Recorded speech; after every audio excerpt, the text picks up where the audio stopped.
Des maires, en 2019, face à l'inaction de l'État, ont pris des arrêtés d'éloignement des pesticides de synthèse des habitations en milieu rural et des copropriétés et des entreprises en milieu urbain.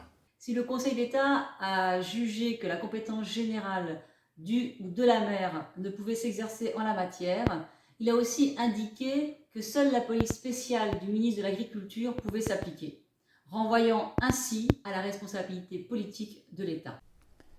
Le Conseil constitutionnel a, en toute logique, jugé illégales les chartes définissant localement les distances d'éloignement des pesticides des habitations. Saisi de nombreuses fois par le Conseil d'État, le gouvernement est invité à prendre des mesures de protection.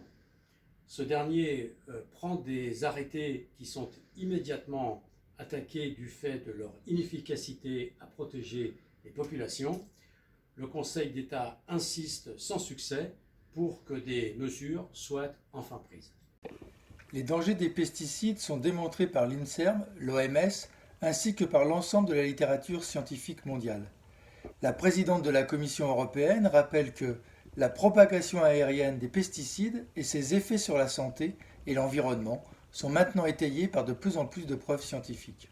Pourtant, seules les données fournies par les producteurs de pesticides sont prises en compte par l'ANSES, qui a d'ailleurs été conduit à retirer certaines autorisations de mise sur le marché qu'elle avait pourtant autorisées. Face à ce problème de santé publique, que comptez-vous faire pour retirer du marché les pesticides de synthèse? Dans quel délai?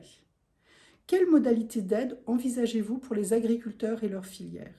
Enfin, quel accompagnement allez-vous mettre en œuvre auprès des entreprises de gestion des espaces verts?